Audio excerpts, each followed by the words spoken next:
The gravel bit into my shoes as I stood alone on that empty dirt road, the dust still settling from my son's tires. It was 3:20 p.m. on a Tuesday in early October, the kind of crisp afternoon that should have felt peaceful in rural Washington state. Instead, my chest tightened with a growing dread I couldn't yet name. My name is Edward Langston, retired federal judge after 41 years on the bench. I had sentenced killers, dismantled fraud rings, and stared down the coldest liars without flinching. But in that moment, watching my son Derek's car disappear around the bend, I felt like the fool who had just handed away everything that mattered. 3 days earlier, Derek's call had come late at night. His voice carried the familiar strain I'd heard since he was a boy, always falling short of the expectations he imagined I held. "Dad, I'm in trouble. Serious trouble. Gambling debts. $250,000. These aren't the kind of people you negotiate with. They're connected. Dangerous. Friday is the deadline, or they'll hurt me. Badly. After Margaret died 2 years ago, Derek was all I had left.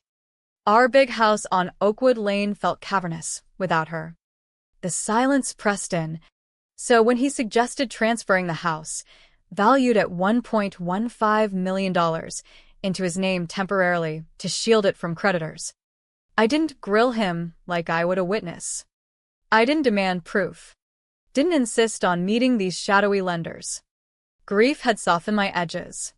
I drove to his apartment at 8 a.m., signed the notarized deed transfer papers he'd prepared, and watched him pocket the only real legacy Margaret and I had built together over 46 years.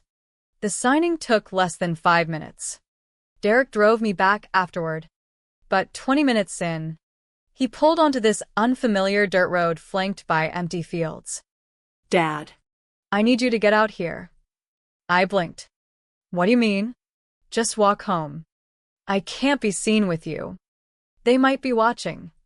The door slammed. Tires spun on gravel. And I was alone. The October wind whispering accusations I wasn't ready to hear. I started walking, replaying every word, every glance. Derek had graduated law school but lost his license years earlier for misappropriating client funds, $28,000 from an estate. He swore it was a loan. The bar panel hadn't believed him. Looking back, I should have seen the pattern. After Margaret's funeral, he visited more, asked about my health, my memory, offered to help with finances. "You've got enough on your plate, Dad. Let me handle the boring stuff: insurance, bank access, power of attorney. Just in case." I signed them all. 3 weeks before the transfer, he first mentioned the gambling. The story felt polished. Online sports bets that spiraled. Desperate extensions from dangerous people. Bankruptcy won't help. "Dad, these guys don't follow rules." He had the paperwork ready that morning. Nervous. Checking his phone constantly. "It's temporary, Dad.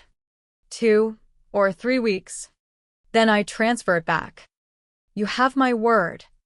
I should have demanded documentation. Names. A face-to-face meeting. Instead, I signed. 41 years judging deception. And my own son blinded me. My phone rang after I'd walked nearly 2 miles. Sergeant Ryan Caldwell, King County Sheriff's Office. "Mr. Langston? A concerned driver spotted you out here alone. Recognized you from retirement coverage. You okay?" His voice was steady, professional. I gave my location as best I could, about 6 miles west of Oakwood Lane. 20 minutes later, his patrol car pulled up. Caldwell, mid-30s, lean and sharp-eyed, stepped out. "Judge Langston? I assisted in your courtroom once. Big racketeering case involving port operations.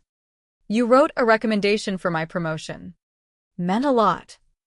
I remembered him, thorough, detail-oriented. In the car, He asked careful questions. Had I been confused lately? Memory issues? Financial pressures? Each answer deepened his frown. We reached my house at 3:47 p.m. The place looked the same but felt wrong. Mail sorted too neatly on the counter. I always did it chronologically. Books aligned with unnatural precision. Sir, does anything seem off? Caldwell asked. I pointed out the mail. Then I saw the FedEx envelope from Apex Ventures LLC. Seattle. Opened and resealed. I'd never heard of them. Inside, incorporation papers for Apex Ventures. Registered Agent Derek Langston. Address listed as my house. Caldwell called it in. Dispatch reported Apex Ventures flagged by the FBI as a suspected money laundering shell. My stomach dropped. Derek had used my home without telling me. Caldwell documented everything. The deed transfer, my abandonment, the suspicious staging. Judge, does this feel like elder financial abuse to you? Based on the evidence. Yes. He contacted the FBI. Special Agent Elena Vargas arrived within the hour, direct, intense, carrying files that would unravel my world. She confirmed the Bureau had been watching Apex for months in a judicial corruption probe. Bank statements showed regular Friday deposits, signature cards with my forged signature. Court database logs revealed someone using my old credentials had accessed dozens of my former financial crime cases. The pieces clicked into place with sickening clarity. Derek hadn't just wanted my house. He'd been exploiting my identity for years. Agent Vargas spread documents across my kitchen table. Judge Langston, walk me through the timeline again. When did Derek first mention debts? 3 weeks ago, $250K to connected people. Deadline Friday. No proof offered. Too dangerous, he'd said. She showed bank records. Apex Ventures opened the same day Derek drove me to a routine cognitive screening with Dr. Harlan, while someone used my identity at the bank. Access logs showed my deactivated credentials reactivated via administrative codes provided by a court clerk. Carla Mendoza, who had worked my chambers for years. She'd been arrested that morning. Deposits in her accounts totaled over $500,000. Vargas revealed Venmo transfers to an account tied to Derek. Linked to case numbers from my docket. Conservative estimate, $2.7 million over 3 years. Buyers were defense interests in cases like the 2018 Portside racketeering trial, the 2020 medical billing fraud prosecution, the 2022 securities scheme. Plea deals had been suspiciously lenient. Advanced knowledge from my access files explained it. This is RICO territory now, Vargas said. Organized corruption. She asked directly, did I have any knowledge? No. I was the victim, and now the key witness. As evening fell, Vargas's phone rang. Seattle agents had searched Derek's apartment, server farm laundering $900,000 monthly via crypto. Detailed logs of case info sales. Emails with Mendoza outlining a 5-phase plan, shell companies. Inside access. Harvesting data. Seizing my finances. Then eliminating my ability to expose it. Draft incompetency petitions. Forged medical records claiming progressive dementia signed by Dr. Harlan, who admitted $18,000 bribes. Derek planned to declare me incompetent, gain guardianship, control assets while I withered in care. Phase 5. Ensure I wouldn't survive to fight back. Vargas showed forged records and emails detailing gradual poisoning via my heart medication, dosage increased over months by bribed professionals. My phone lit up, Derek. Vargas signaled to answer and keep him talking. They were tracing and recording. Dad. Thank God. I've been worried. Are you okay? His tone dripped false concern. I pressed. What about Apex Ventures? Silence stretched. Dad. You sound confused. Maybe rest. We'll talk tomorrow when you're clearer. He slipped That clarity won't last long. Dad. You're 72. Isolated. Things happen to people your age. Falls. Gas leaks. Medication errors. He described methods clinically. Then escalated. Heart meds I'd been helping organize had increasing doses. Tomorrow morning. Cardiac event. Tragic accident. I inherit everything. The house. Pensions. Accounts. $15 million total once you're gone. Rage and horror surged. You're confessing to attempted murder. Derek. He laughed coldly. Who believes a demented old man?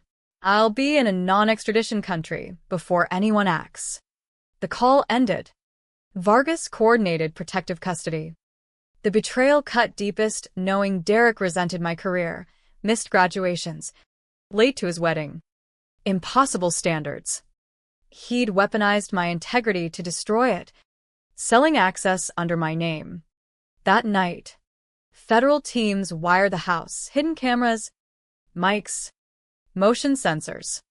I would maintain routine, 6:15 a.m. Coffee and heart meds. Agents provided identical placebo substitutes. Intelligence predicted Derek's arrival around then to supervise the accident. I barely slept, replaying decades, Margaret's laugh, courtroom gavels, Derek's childhood disappointments I never fully addressed. At 6:10 a.m., the front door clicked. Derek entered quietly, feigning worry. Morning. Dad. Up early, we sat at the table. He pushed the pill organizer. Time for meds. Dr. Harlan adjusted your heart dosage last week, remember? I questioned the 2 red pills instead of 1. Panic flickered in his eyes. Masked quickly. Don't skip. It's dangerous for your condition. I pressed. What condition? Derek. He justified cardiac risks. Finally, I asked directly, are you trying to kill me? His mask shattered. Yes. Dad. I've been increasing your dosage for months. Today's double dose causes arrest in 30 minutes. Coroner sees accident, confused elderly man. I inherit everything. Grieving son narrative intact. He detailed the full scheme. Corruption sales, forged records, bribes, resentment fueling it all. 41 years you prioritize strangers' justice over me. Now your legacy burns. Concealed speakers activated. Derek Langston. FBI. You're under arrest. Agents swarmed. Weapons drawn. Derek raged as cuffs clicked. This isn't over. The scandal will bury your reputation. But it wasn't. Derek received life without parole on RICO. Attempted murder. Elder abuse. Corruption. Money laundering. Identity theft charges. Mendoza got 22 years. Dr. Harlan lost his license and served 12. Federal review of compromised cases restored sentences. Victims got justice. My reputation emerged stronger. Proof the system self-corrected. 6 months later, I opened the Langston Elder Justice Center at the recovered Oakwood Lane house. We offer free legal aid to elder abuse victims. Education on financial predators, especially family. In 18 months, we've resolved 92 cases, recovered $4.8 million. Calls pour in, suspicious siblings, sudden memory concerns, opened mail. Last month, we stopped a near-identical scheme. The work heals old wounds. Derek writes from prison. I don't read them. Attorney screens for threats. Trust rebuilds selectively. Family loyalty demands boundaries. Vigilance. Protecting yourself safeguards those you love. The center's slogan on our door, vigilance is the truest form of justice. I stand in the garden Margaret loved, reflecting on how grief blinded me, how betrayal revealed deeper truths about human frailty and resilience. Derek's rage was real, missed milestones, perceived neglect, but it never justified destruction. Justice prevailed not through vengeance, but accountability. The foundation prevents others from becoming pawns. Calls from worried adult children remind me daily, love and suspicion can coexist when safety demands it. What would you do if family turned predator? The question lingers, urging vigilance in every home.